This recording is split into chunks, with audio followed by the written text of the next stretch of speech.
All right, let's go ahead and get started. We sent out a new Zoom link, apologies for the runaround there, but it looks like at least a good number of folks got the new link. I'm hoping that nobody had trouble with that. So welcome, and we are going to dive into our How to Go Solar and Storage. This is a webinar that I put on very frequently for Solar Oregon, for folks exactly like you.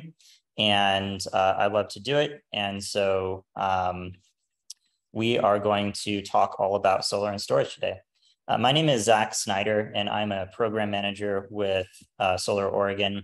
We are going to cover first how the technology of solar works. Then we'll go over what makes a home or business right for solar. So we'll talk a little bit about the site characteristics. We'll dive into a very hot and interesting topic of energy storage. And then we will cover the cost of a solar system and the incentives that are available. And we'll wrap up talking about the installation process. This is intended to be as interactive as possible. And so we are going to have a Q&A at the end. And I would love to answer all of your questions at that time about solar and or storage. So first, a little bit about Solar Oregon. We are a 42-year-old nonprofit. I've been with Solar Oregon for the past 3 years.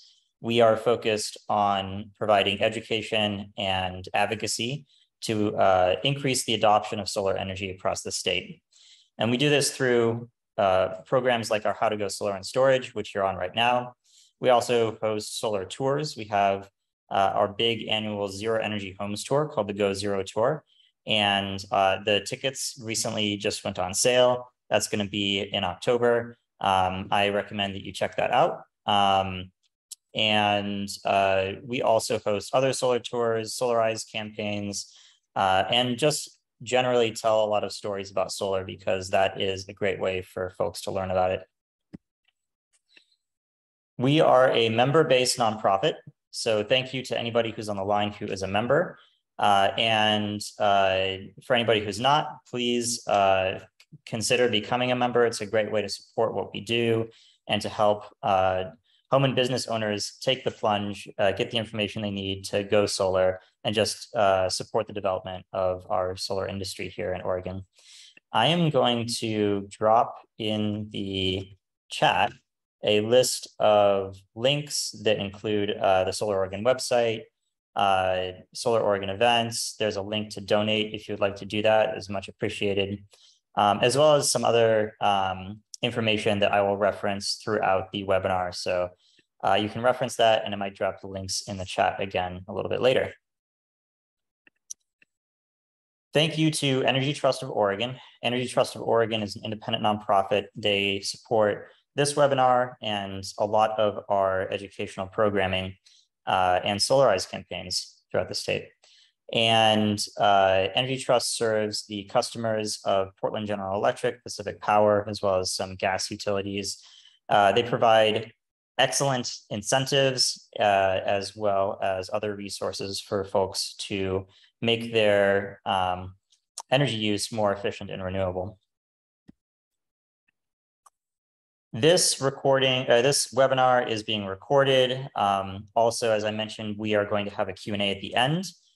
So I would love for you to enter all of your questions that you have during the whole webinar in the Q&A box. If you mouse over the screen and you see your menu, you'll see a little icon that says Q&A. You'll also see an icon that says chat. And please put your questions in the Q&A box and not in the chat. Please feel free to use the chat, just not for questions. I'll be looking for questions in the Q&A box just to make it easy to answer those. We also have just a few polls. I love to get to know who is joining and how much you know about solar. And so I'm going to launch a few of those now, and then we'll have one at the end of the webinar that is a feedback poll, and your participation is greatly appreciated. So this first one, you should see a box jumping up on your screen asking you where you're joining from today. and there are some options, different areas of the state. Please just take a second and pick wherever you're at.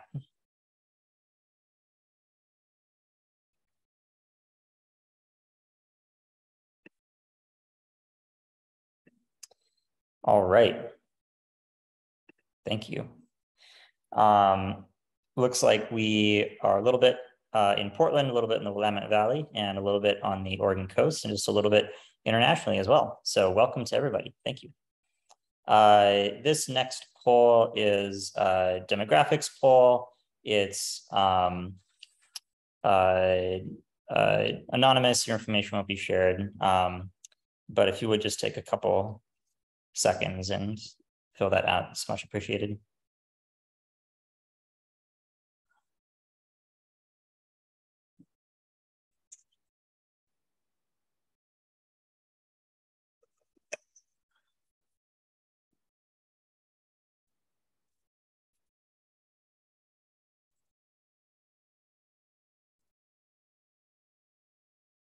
All right, you guys are quick today. Go ahead and end that poll. And then there's one last poll before we get started. Just a couple of questions here asking if you're familiar with a couple of specific incentives from Energy Trust of Oregon. One is their standard incentive. You can just mark yes, no, or not sure. And then same for their solar within reach incentive. And so if you haven't heard of those, you can mark no.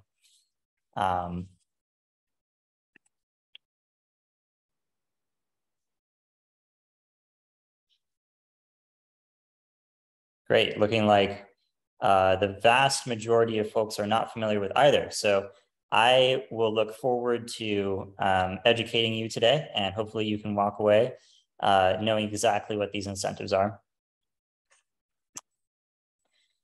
All right, so let's get started. And I'm first going to cover how solar works. And I will show you this basic diagram of a solar system. The house is your house. The solar panel up on the upper left here, which will actually be on your roof, or occasionally solar panels will be installed on a ground mount, so not on the roof, but usually on the roof. And when the sunlight strikes the panel, that produces electricity. And there are two types of electricity. If you're reaching way back to grade school here, DC electricity versus AC electricity. Solar panels produce the DC variety, and your home and all of the lights and appliances in your home use AC electricity. So in order to convert from that DC electricity to the AC electricity, you have to have a special box called an inverter or microinverter. Once that conversion is performed, that gets wired into your home electrical panel. That's the breaker box that might be in your garage or another area of your home. And from there, the electricity that you're producing with your solar can power all of your circuits and in your home. If there's excess energy that you're producing with your solar at any given moment, that will be sent back out your utility meter and onto the utility grid, where it can go and be used elsewhere in the grid. At moments where you are not producing electricity, say at night, or you're producing less than you're using, you will still draw electricity from the utility grid. And so the utility meter you have here is a special type of utility meter that will be installed in your home when you get solar, called a bidirectional meter. Usually your utility meter only records electricity, flowing into your home from the utility grid. But when you get a bidirectional meter, you can track how much electricity you're putting out onto the grid, which will be important in a couple of slides when I explain net metering. But that's the basics of a solar system. It is very simple and there are no moving parts. That's one of the reasons why solar is relatively easy to maintain. So the special electrical box called an inverter, I'm just going to show you what that looks like. On the left is you can think of it as a standard inverter, and that is where you have one inverter for your whole system. If you have a very large system, you might have a couple of those. But that is performing that conversion from DC to AC electricity. Alternatively, you might have a system that's designed with microinverters instead of a standard string inverter. And microinverters are this image on the right. You can see these little black electrical boxes under the solar panels, and you'll have a microinverter for every 1 or 2 solar panels in your system, and they do the exact same thing as the string inverter on the left. Why would you get a string inverter versus a microinverter? There can be some slight trade-offs in terms of cost, but it really depends on your system and how your system is sized and set up. But they both do a great job. And so you'll talk with your solar contractor, and when they drop a quote, they'll tell you what they are designing your system with, whether it's a string inverter or a set of microinverters. There are 2 ways that solar is typically installed. One of them is a roof mount, which is by far the more common way to install solar. And that's because your roof is a great place for solar. Otherwise, your roof is just sitting there baking in the sun every day. And so that's very common, especially in urban areas. If you do have the space for it, so that's typically outside of urban areas, you can consider a ground mount. And that is what's pictured on the right-hand side. And they are both great ways to install solar. One thing to note is that the solar system, remember, it does have to be wired into your electrical panel. And so if you have a ground mount, the wire run may be a bit longer. And it turns out that copper is pretty expensive, and that's been more true during the supply chain issues created by the pandemic. And so if you have a long copper wire running to a ground mount that's very far away on your property, that may add quite a bit of additional expense. And that's just something to keep in mind when you're considering a ground mount. Obviously, with ground mount, you would want to make sure that you have the space there for that as well. But these are both great options for solar. When I said that your bidirectional meter, when you have solar, is going to track the credits that go out onto the grid, the good news is that depending on your utility, and this is true especially with the 2 main utilities, Portland General Electric and Pacific Power, you will get credit for the electricity that you export onto the grid. That's on a very sunny day. So let me explain these 2 charts. The one on the left is showing a typical sunny summer month, and the orange bar is how much solar electricity you've produced over the course of that month. The blue bar is how much electricity you've consumed over the course of that month. And you can see that in the sunny summer month, you might expect that you are producing more electricity than you're consuming. And that green arrow will show your net meter credit earned. Then we go to a cloudier winter month, which is typical in Oregon. And you can see that the solar electricity bar is significantly lower, and it's less than what you're consuming. During one of those cloudy winter months, you might be buying electricity from the utility on the whole that is more than you're producing. And so that red bar shows that difference there. And the great news is that you can use the credit earned in the summer months to offset the electricity you purchase in the winter months. And the net metering credits roll over from month to month, but they do not roll over from year to year. What this means is that at the end of the net metering year, you will forfeit any excess credits you have, which is important in terms of sizing your system. So you may be asking, when does the net metering year end? And that's actually not on December 31st. The net metering year ends at the end of February, so that on March 1st, you start gaining credits again. And that is so that the net metering year lines up so that you are producing a bunch of credits in the first part of the net metering year during the sunny summer months that you can use then later in that net metering year. So all of this, again, is reducing your energy bills every single month. And that is how you eventually pay off the cost of a solar system. And beyond that, are just saving money on your electricity going forward. And that's why solar is looked to as a great way to build wealth over the long term.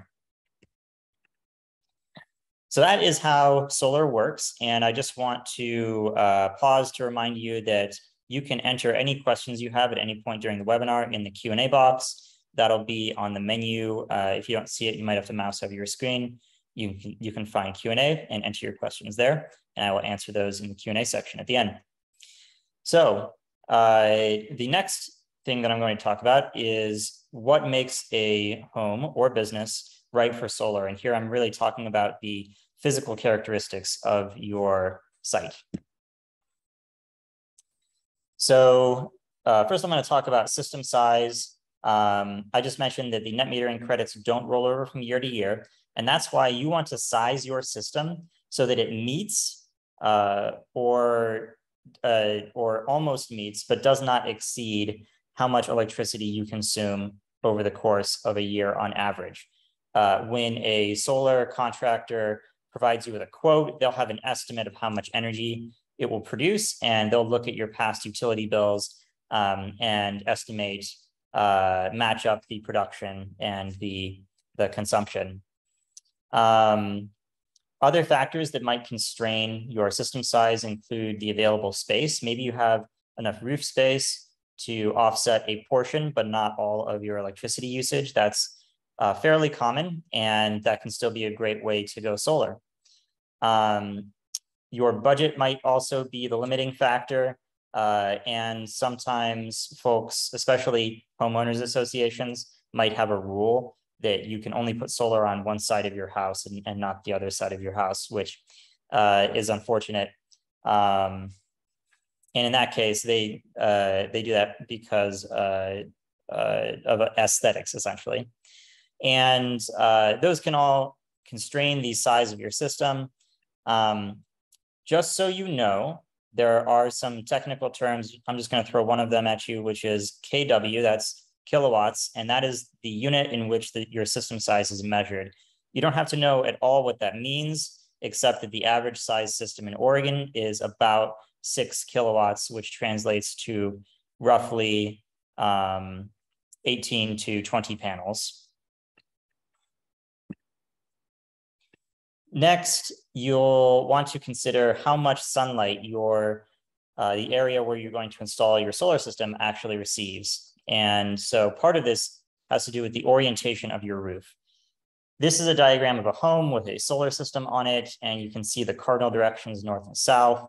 And these orange spheres are the sun, and this is the path of the sun in the summer and in the winter. And the thing I want to emphasize here is that the sun is always in the southern sky because we're in the northern hemisphere. And so southern facing roofs are going to be excellent for solar. It just so happens that west facing roofs are also excellent. East facing roofs are usually also excellent, though they can be slightly less excellent than west facing roofs, only because we tend to get slightly misty mornings here, especially in the Willamette Valley. North-facing roofs don't work for solar. Occasionally, you'll see somebody who has propped up panels on the north face of their roof so that the panels are actually facing south. It looks a little funky, but if you really want to do it, sometimes there's a way if there's a will. Of course, trees and buildings can shade the roof of your home. It is difficult to assess that sometimes yourself unless you have some experience figuring out where objects are going to cast shade and where they're not. And that may take a little bit of observation. Solar companies have a great way of doing this on Google Maps, and they will pre-qualify your home and determine how much shade objects nearby may be casting on the roof. You may have a tree that ends up being on the north side of your home and doesn't end up casting any shade, even though it's a huge tree. And you may have a relatively small object on the south side or the southwest or on the west of your home that ends up significantly reducing how much sunlight you get. So best to get that assessed by the solar company who's going to give you a quote. Additionally, there are a couple aspects of your roof which are important. One is how complex the geometry is. So on the left, you can see an image of a home with a complex roof. There are a ton of planes broken up and separated. And it's not that it's impossible necessarily to install solar on a roof like that, but there will be less continuous area. And so the system might be smaller overall and broken up into several pieces, and there would be extra cost for the installation of that. In contrast, you can see an image of a simple roof on the right, and you could imagine a solar system being placed all along the south-facing side of that roof. Perhaps the most important aspect of your roof is its condition and age. This is because when you need to re-roof, you can't really postpone that. And when you do that, you will have to uninstall your solar system, do the re-roofing, and then reinstall your solar system. That is a service that some solar companies, especially if they install your system, will provide. However, it can cost several $1,000s. So it is strongly recommended that you have as much roof life left as possible. Energy Trust requires that you have at least 10 years of roof life if they're going to even give you incentives for your solar installation. I would recommend a little bit more than 10 years. With asphalt shingle roofs, this is especially important because with metal roofs, they last so long that this is rarely an issue.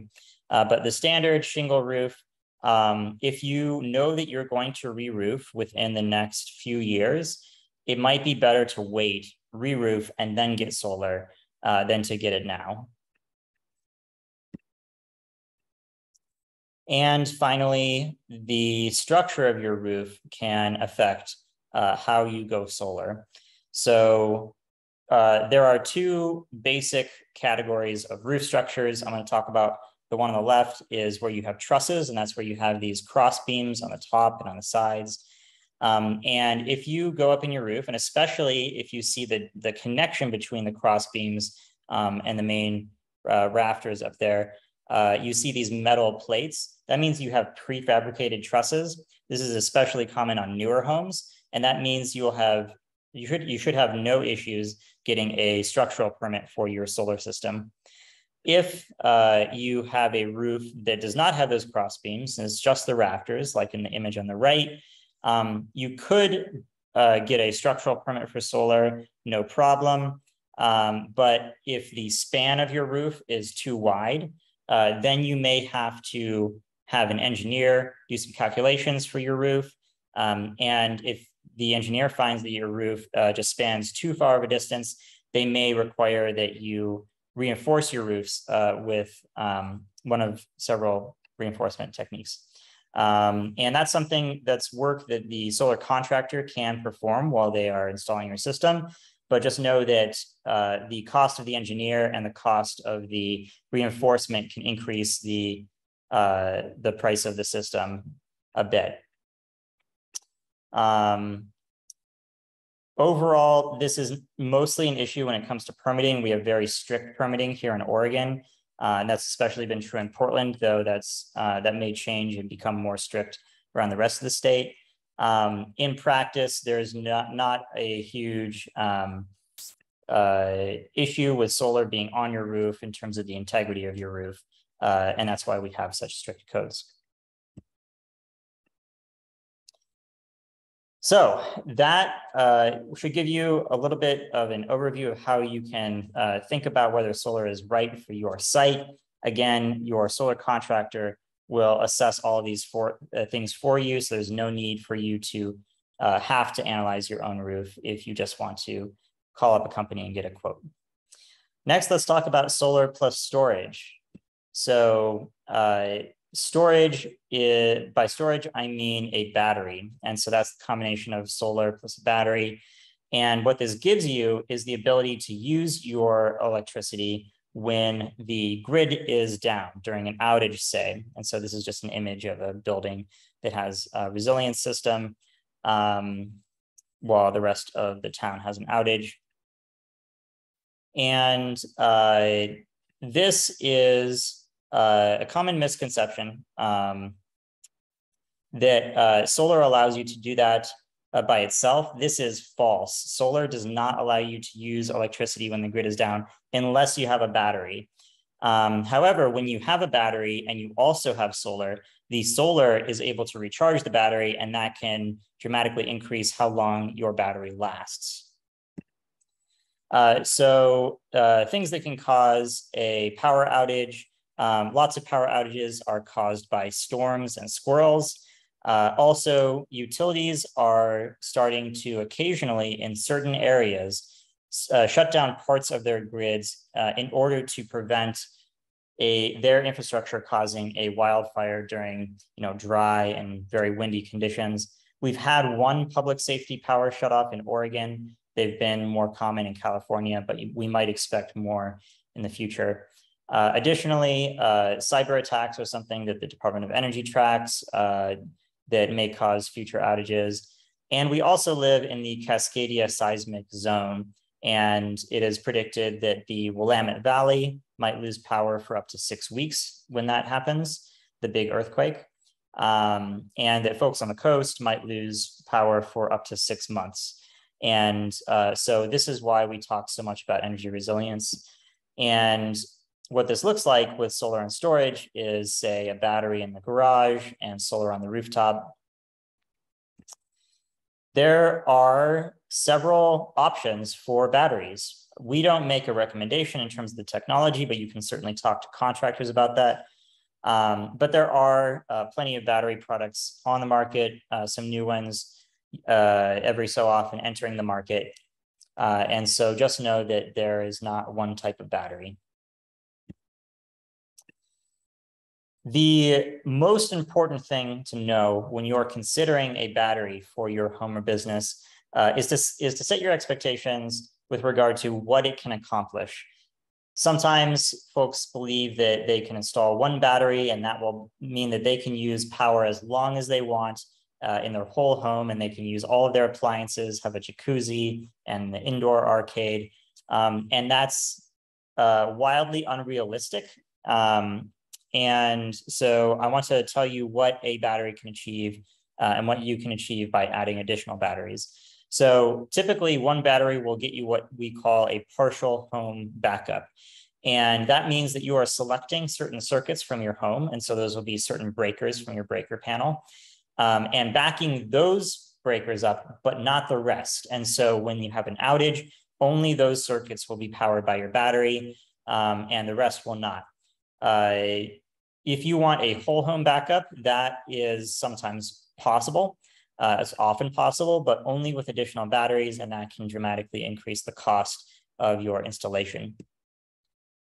This is an example of a whole home backup, just showing several batteries being installed in one site. Your solar contractor, when you say that you want a battery, they will have a conversation with you and they will have to do an analysis of what that battery can do for you based on what you want to power and for how long. Those are the two questions that you'll be asked.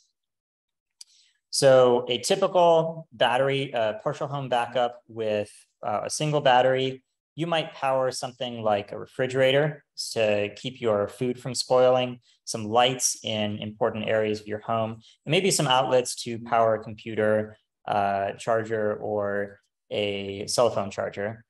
With a single battery, that might get you between 6 hours, depending on the size of your loads, and maybe a couple of days with a battery. If you wanted to add things onto that list, that would decrease the amount of time that your battery would power those things. And so it's important to have that conversation with your contractor and just know that you're going to have to make some decisions when you decide to get a battery. So for a partial home backup where you're powering certain circuits, the way you actually do that is you install a new electrical panel called the essential loads panel, and you take the breakers from your existing electrical panel that you want to have powered by the battery, you move those into this smaller essential loads panel and connect that to the battery. And so that is how that looks. So that was solar and storage. Let's talk a little bit about the cost of a solar system and the incentives that will help you to take advantage of solar. The great news is that if you are someone who has thought about solar in the deep past and now you're considering it again, prices have come down significantly in the past decade. They came down very precipitously between 2010 and 2015 or 16 or so, and are continuing to decline slowly but steadily now into the future. There are several great incentives that you may be able to take advantage of. The solar investment tax credit is a federal incentive, and this is something that you get back on your taxes when you file the following year. So you don't get that money up front, but it is a very significant incentive. And this was just, I'm going to show the rates here. That was just increased from 26% back up to 30%. So that's the great news there. There is also a state incentive called Solar and Storage Rebate that Oregon offers, and that is for anybody in Oregon with any utility company, and you can get up to $5,000 for solar and an additional up to $2,500 for a battery if that battery is tied to a solar system. The Energy Trust of Oregon incentives are only available for folks who are customers of Pacific Power or Portland General Electric. Those are our two main big utility companies. And the standard incentive for Portland General Electric customers from Energy Trust of Oregon is $500. For Pacific Power customers, that's $600. Energy Trust of Oregon, alternatively, if you meet certain income threshold requirements, meaning that you are below a certain income threshold, you have access to a significantly higher incentive from Energy Trust of Oregon called Solar Within Reach. For Pacific Power customers, that is up to $6,000 based on the size of your system. And for Portland General Electric, that's up to $7,800. And there is a chart online. And I'm going to go ahead and put the links in the chat again. One of them is for Solar Within Reach incentive toward the bottom of that list. And you can see the income thresholds for different household sizes. So for example, a household of 4, if the household earns less than $112,860, then you'll be able to take advantage of Solar Within Reach.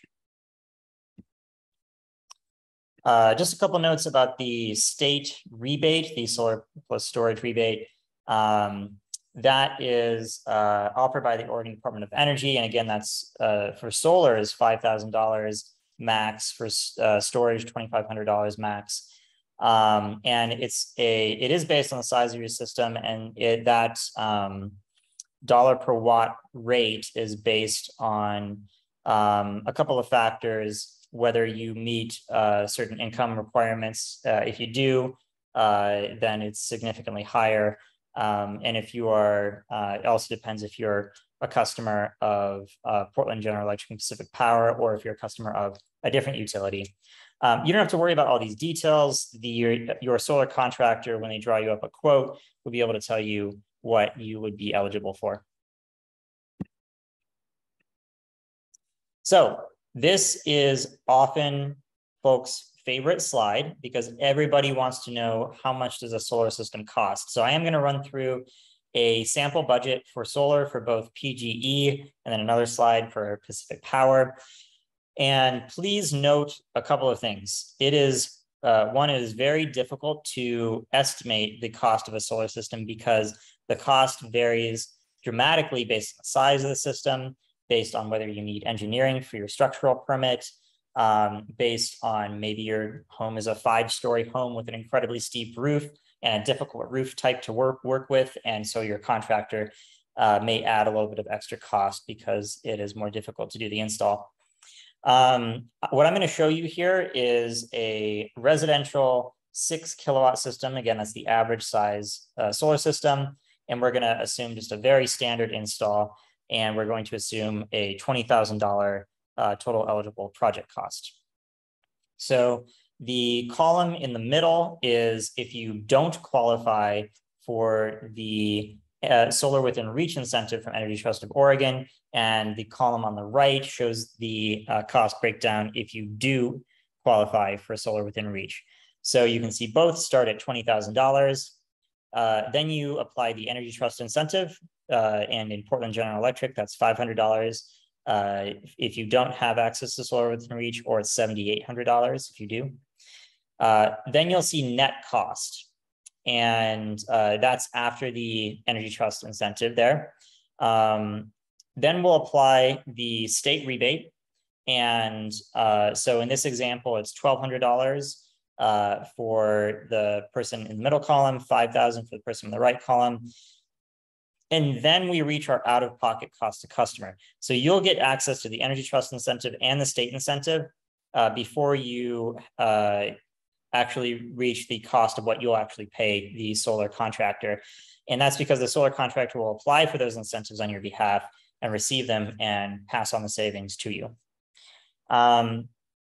So 18,300, or if you have access to Solar Within Reach, 7,200 for that out-of-pocket cost. Then the following year, if you have the tax liability, you're able to apply the 30% federal tax credit, and you reach the final system costs of $12,810, or about $5,000 if you are able to access Solar Within Reach. So you can see that the incentives are very significant, especially if you have access to Solar Within Reach. And that's great news because it makes solar much more affordable. I'm not going to run through everything here on the Pacific Power slide. Just note that the what you receive is going to be a little bit different from Energy Trust, and the final costs after the tax credit are going to be roughly $13,000 or roughly $6,000. So how do you get started installing solar? First off, how do you choose a solar contractor? Well, there are, one of the things that Energy Trust of Oregon does is beyond offering incentives and supporting educational programs like this webinar that you're on right now, they also rank solar contractors and they rigorously qualify them. And so rigorously qualified contractors by Energy Trust of Oregon are called trade allies of Energy Trust of Oregon. And you can see on the Energy Trust website, you can search for these contractors.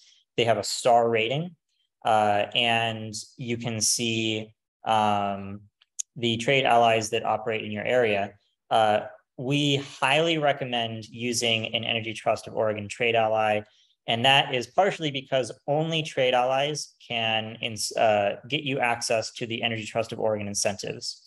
So especially for Solar Within Reach incentive, that is definitely highly recommended. They're also just, compared to a company that's not a trade ally, you don't really know if they're not a trade ally, what they're, how qualified they are to do what they do. So if they're a trade ally, you know that they are a rigorously qualified business. And there is an excellent tool that we recommend, I strongly recommend, if you are at the point where you are ready to get quotes from several companies. There is a great tool that Energy Trust of Oregon provides on their website to request a custom analysis and bid. And this in the chat is the Energy Trust-Solar bid tool. You can see that link there. Save that link for when you're ready. This online form takes just 2 or 3 minutes to fill out. You provide your basic information. That gets sent to 3 randomly selected but highly rated contractors in your area who will reach out to you and offer you a free quote. And so it's just the easiest way to make sure you're getting 3 high quality quotes. And excuse the noise for a second.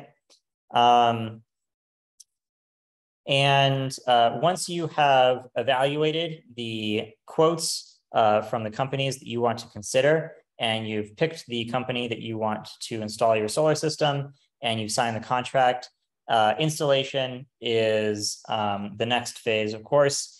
And the services provided by a solar contractor are turnkey service, meaning that you sign the contract, you pay for the system, the contractor handles everything else. They will take some time to complete all the paperwork, get you your incentives, and secure the permits for your installation. That can take a couple of months in places where there is a backlog in the permitting department for your city. For example, Portland, that can take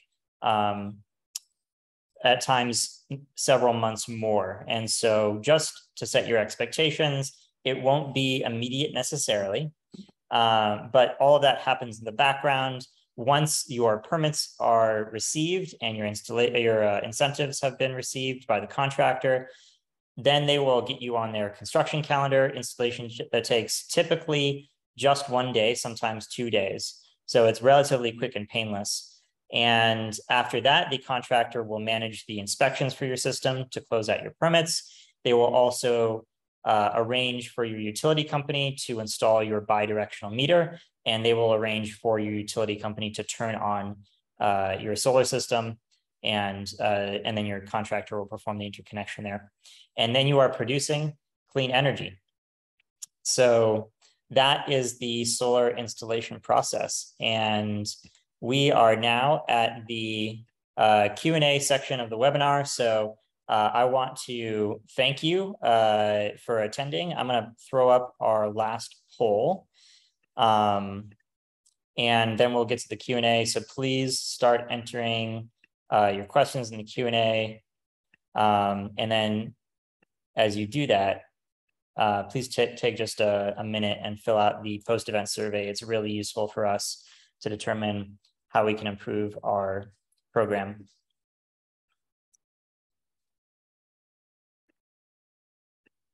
All right, I see as folks are filling out the survey, I see there's a couple of questions here in the Q&A box. I'm going to start answering.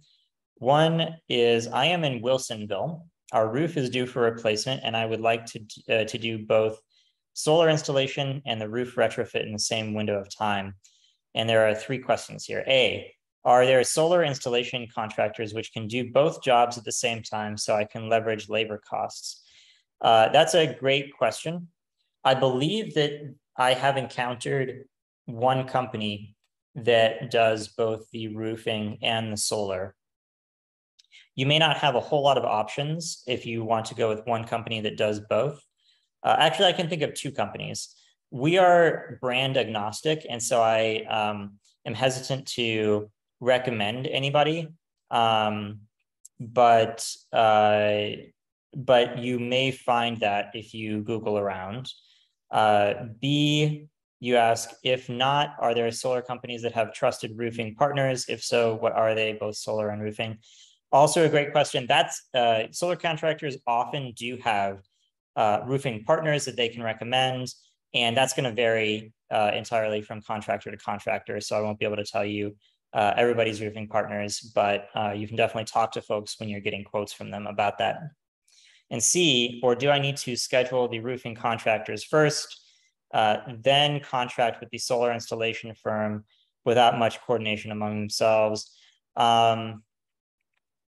That is also entirely possible. I think that the solar contractors who I talk to frequently, I think it is often useful for them to know that you are roofing and to have that kind of coordination.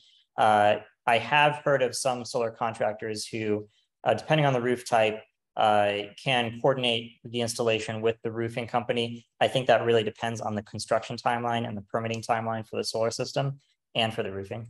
But there may be a way that the teams want to interact, but that's really going to vary depending on the solar contractor and the roofing vendor. All right, we have another question here. Is there a cost for the new meter And if so, would that cost be included in the bid? That's a great question. The cost is definitely included in the bid. And I believe that, yes, there is a cost for it, but that is put into the quote. So that won't be a surprise for you.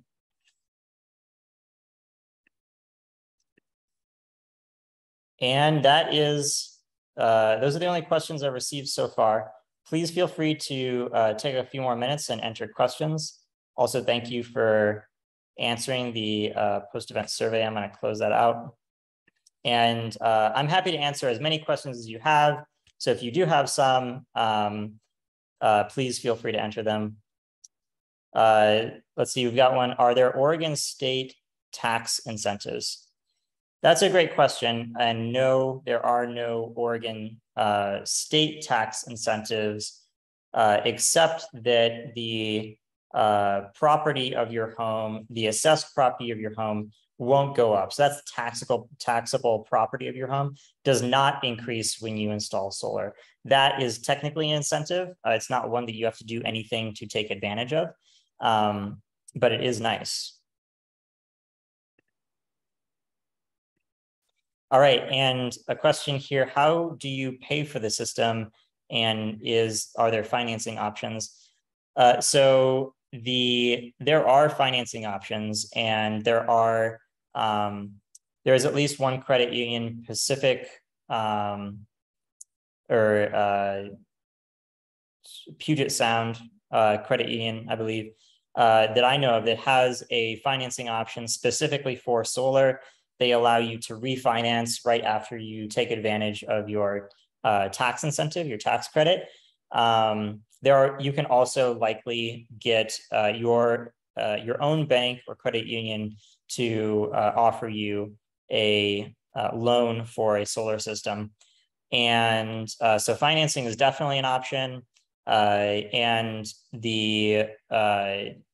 anecdotally, solar contractors talk about how, with financing, it's really like the cost of a gym membership each month is kind of what it costs to go solar.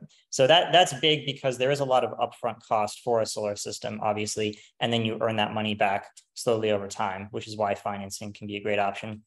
In terms of how you pay for the system, it is upfront.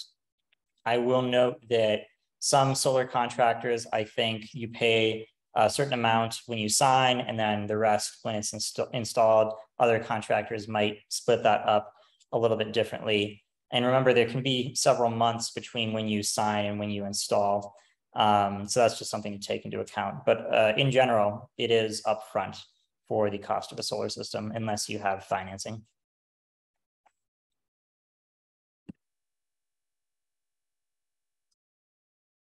All right. Well, that is looks like the end of our questions. So thank you so much for joining. Again, this has been recorded, and you will receive a link through Eventbrite with the recording. Please feel free to reach out to Solar Oregon at any time if you have questions. We love to help folks navigate the process of going solar, and good luck on your solar journey.